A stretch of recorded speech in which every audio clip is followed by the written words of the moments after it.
Welcome back. Houston is buzzing with excitement, getting ready to kick off another Astros season tonight.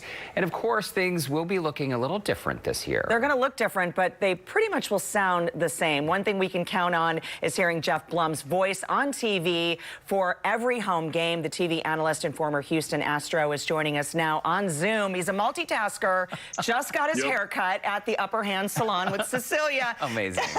We love seeing you, Geoff. Thank you so much for joining us. I know today is super busy for you, but this is so exciting, I think, for all of us to be able to get a glimpse of baseball, some normalcy in our lives right now. Yeah, it's pretty amazing what's going on, and I appreciate you guys getting me on after having my wife on 3 or 4 times. Now I finally get a turn out there, but it is exciting. And you know what? It's exciting for a lot of fans to be able to have that that game going on in the background. I know that with everything going on off the field with the COVID pandemic and other societal issues, it's nice to get a little bit of the game back. And nothing makes me happier than knowing that I get to prepare to call some Astros baseball. It's been a long time coming. I believe it's 266 days since the Astros lost that Game 7 against the Washington Nationals. So we are long overdue for some good times. And typically, Geoff, this time of year, the players, you guys, you all have butterflies in your stomachs as you're stepping out there to do your jobs, right? And you spent 14 major league seasons as an infielder from 99 to 2012. I know 5 of those seasons you played for the Astros. Can you sort of give us a little insight into just like the mood and the attitude and how things are feeling behind the scenes ahead of tonight? You know what's crazy is that I was blessed to have 14 opening days, and it was the 14 greatest days of my career, knowing that I was going to put on a big league uniform and go out there in front of the fans and entertain them and play hard for them. And this is just such a weird time to be a ball player that, it's kind of interesting to watch these guys go out there, because a lot of times when you do take the field, opening day is one of those days that really has, the most energy to it, because there's excitement. Anybody can win that season. And now you're removing the fans. And I think there might actually be a little more pressure on these guys to go out there and perform and bring the game home to people through the television set by playing hard, because the fans won't be there in person to be able to watch this ball game. And, I give those guys a lot of credit, because the fans bring so much energy. Now it's going to be on those guys on the field to bring that energy themselves and bring that sense of enjoyment and try and project that through the camera where fans will be watching from. That's such an interesting point, and I do feel, this is not the game of golf, and so when you go to a professional baseball game, you're expected to make noise. You're cheering, the walk-up music, of course, that's going to be there, but the cheering and all of that. What's interesting, Geoff, is I was listening to a podcast, and the sound that we're going to hear now at home is coming from, is it PlayStation, the Showdown, the background noise for us? Yeah, I believe it's baseball, the show, MLB, the show, or something like that. But you're correct. They're using some of that artificial intelligence to pipe some of the sound through there. And, it's going to be interesting for the fan to hear it on the broadcast, but also they're going to put some of that in our ears. We're calling the game. So it's going to be very interesting to see how we adapt to it, too, because so much in baseball. Just imagine a home run going into the Crawford boxes, and you watch the fly ball go into the Crawford boxes, and we get the reaction of the fans, and we can kind of lay out as broadcasters and just let the fans tell the story about the enjoyment of the home run. And now we're not going to have that. So it's going to be interesting how they adapt to that. But they're going to do the best they can, and we're going to do the best we can, too. And, Geoff, that was actually going to be my next question. After 14 seasons playing on the field, you started your broadcasting career in 2013.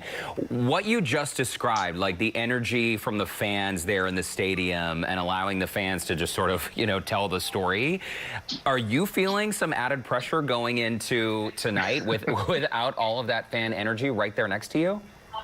Well, I wasn't until you brought it up, so I appreciate that. Now I'm going to start sweating a little bit. But at least you'll have good hair. Exactly. Hopefully that distracts from the nervousness that I'm going to have as I go out there. It's really interesting you bring that up, because there is a little bit of a sense of not necessarily urgency, but the fact that a lot of eyes are going to be on us, a lot of ears are going to be on us. We've had conference calls, we've had Zoom calls, with my co-hosts and things like that, trying to figure out how we're going to handle this thing. But there are going to be moments where we're used to kind of laying out, letting the energy and the noise of the crowd kind of tell the story. Now we're going to have to step in and maybe describe that a little bit more, or show some more enthusiasm and fill those gaps with our voices, which we're not accustomed to. Usually it's the voices of 40,000 screaming rabid Astro fans, and we're going to be missing out on that. But we'll do our best to try and convey the excitement that we have in our voices, because as much as we say we try to be unbiased, everybody knows we're a little bit cheering for the Astros. Well, 100%, and we deserve it too. And I have to say, let's just bring up the white elephant in the room, because during spring training, we were all dreading for our Astros going on the road, just given what the crowd was ready to, yell back at them and put the scandal back in the highlight. But I almost feel like if we're going to play and let this season begin, at least it's during this time, let these guys play, let them show their talent, and let's move on from the scandal that we've dealt with and all of that. Do you think that this is going to bode well for them?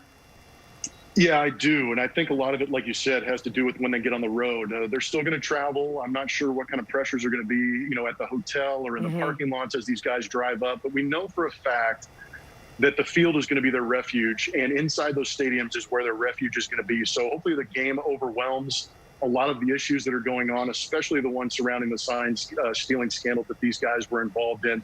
We're 2 years removed from it. They had a great year in 2019.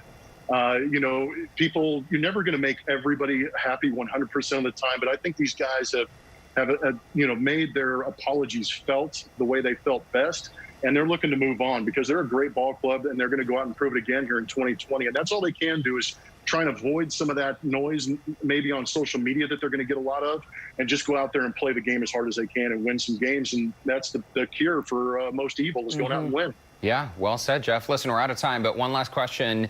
Cecilia is great with color. Have you considered adding some blues, some orange? Extensions. What do you think?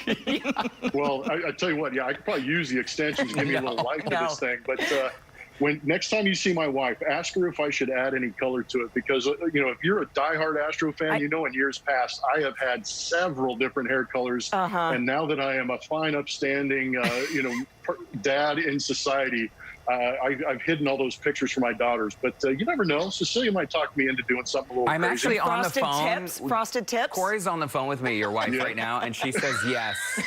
Go orange and blue all the way. Thank you, Corey. Gotta go.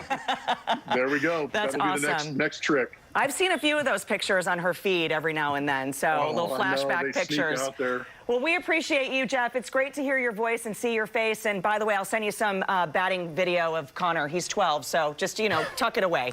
It's some good stuff. There we go, yeah. I got to remember that name so I know when to announce it when he gets to the big leagues. I love it. I love it. Have fun tonight, Thanks, Geoff. you guys. Great to see you. Yep, appreciate it.